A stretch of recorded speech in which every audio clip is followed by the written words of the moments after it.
I wish my testimony or my experience would be something good and something great, but it's not like the burning bush experience nor Paul's experience of the way to Damascus. I was born in a Christian family. My father was a Presbyterian, my mother was an Anglican. Went to church 3 times a year, Christmas, New Year, and Easter. And grew up there. The tradition in our family was the first child goes into the military. And so from the very beginning I was taught, it was impressed on my mind that I was going to go into the army. Well, to cut this long story short, India became independent in 1947. A lot of communal riots broke out. There was the East Bengal and the West Bengal, East Pakistan and the West Pakistan, and the nice old Nizam state. The Razakars were kicking up. They wanted a separate state. So my father didn't want me in the army. He got me out and took me to Pune and installed me over there. If you know Shivaji Nagar, near the observatory, there are some flats. Got me a flat. I stayed there for 2 years. Did nothing, just vagabonded, loafed. And one year in 1949, my father had to go to Ajmer for some meetings. And that time I had come home, and he said, well, let me have the key to your flat. When I come back, I'll stay there and make some arrangements and things like that. Well, he came, he stayed. The neighbors, they gave him a good neighbor. As usual, the neighbors are very anxious to do that. What should I say? The tea shop fellow said, oh sir, he left such a balance. The pawn shop fellow said, oh sir, he left so much balance and this and that. So that my father was a little bit disappointed and he didn't know what to do. But he had a good friend over there in Pune named by Dr. Bhagwat. So he talked to him and he said, oh, my son is running wild, I don't know what to do. So Dr. Bhagwat said, yes, I know a good place. It was summertime, it was June, and so he and my dad went to Spicer. It was summertime, so the kids were working in the fields and things like that, and all that. And somehow or the other, my father got very much impressed with the way things were being done there. And he and Dr. Higgins and Dr. Matthews, somehow or the other, bonded. And so he came back with he filled up a form for me for admission, came back with a prospectus, and he said, well, you're going here or you're out. And I said, what is this? He said, you read. I said, no, you just tell me what is it. So he said, it's an American college. So I said, oh, American college, Pacho Ungli Gime. I landed on my feet. Because during the wartime, there was a staging area near our school, where I was at Bosla Military School in Nasik. And so the officers and all used to come and take some of us kids to the canteen and things like that. And so all the, what should I say, forget the name, anyway, the pixes and things like that, you could get chocolates and all that kind of thing. So I said, oh, well, that's good, let's go to the American college. And that's how I came to Spicer, without knowing what or who the Adventists were, what they stood for, what they believed. Came to Spicer on a Thursday afternoon. I went and deposited my money in the business office, went and saw Dr. Higgins, and he said, okay, go to the hostel. And that time, the boys' hostel was the high school building. So when I went in there, saw those wires across the room for mosquito nets, the iron cords, you know, with the whatever you want to call, and then went to the cafeteria. Those days there were no stainless steel plates, there were those thalis. I felt like onward Christian soldiers. So afterwards I went to Dr. Higgins and I said, whatever happens, Dr. Higgins, I had it. I'm not going to stay here.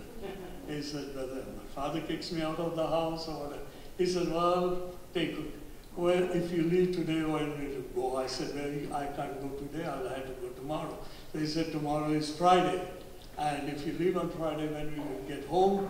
I said, I'll get home to Saturday night. So he said, well, you will be traveling on Sabbath. I said, what difference does it make? That's your Sabbath, not mine. So he said, well, stay, see what you think of it, and come and talk to me on Sunday. And if you still feel like it, you go. During that time, I don't know any one of you remember or Dan Harris.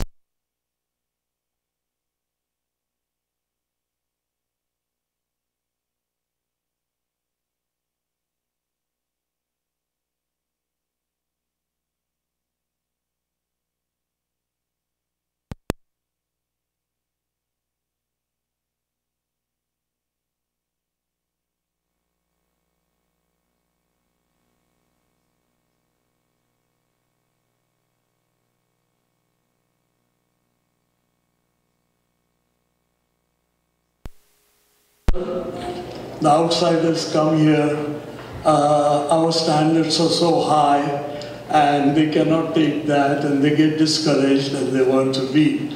And I'm one of those fellows who don't like to say no, take no for an answer.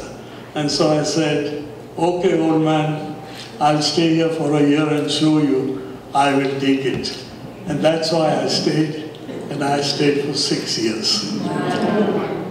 I used to come to college first semester, went home, the second semester.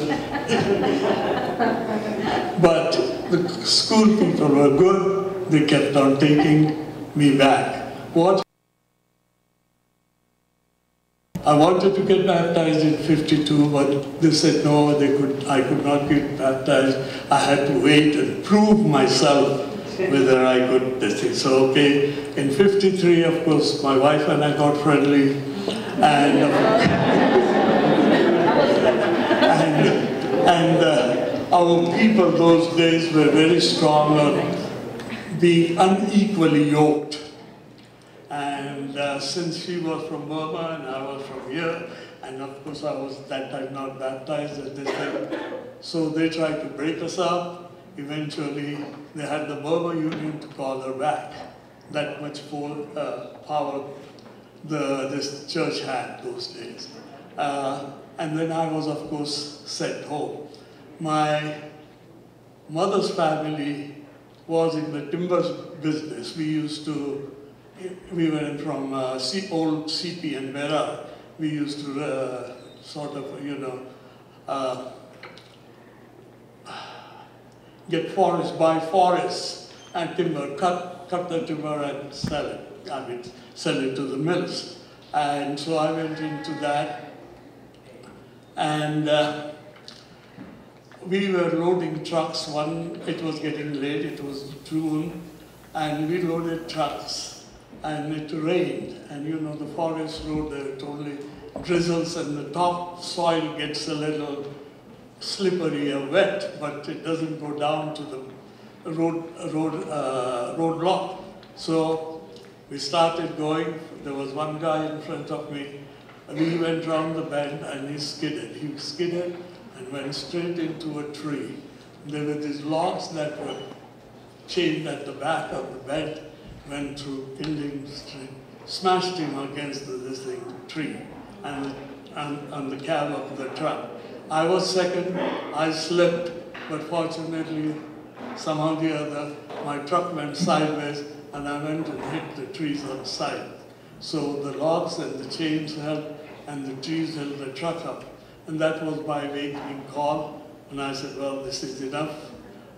Put away my cigarettes, my inspirational drinks and things like that.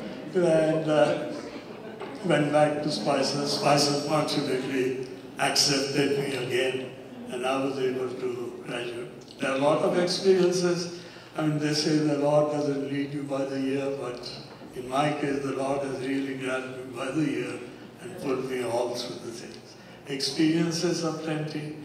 I have lived my share of my life. I sometimes say, I have finished I'm like a cat that has run out of 9 lives. I have been, if I wasn't an Adventist, I would say I have been to the pearly gates, knocked there, and they have turned me down a few times. I had just 2 weeks ago come out of my 3rd pacemaker implant. So in 10 years I had the pacemaker. God has been good. He has kept me going. And I have no regrets, I tell you, to being an Adventist and being a member of this church. And I encourage everybody to be faithful. I know there are lots of things that are going on in this world. A lot of new theories are coming out that sort of shake our fundamental beliefs and this thing. But don't listen. Listen to the good Lord talking to you, and He will take you through.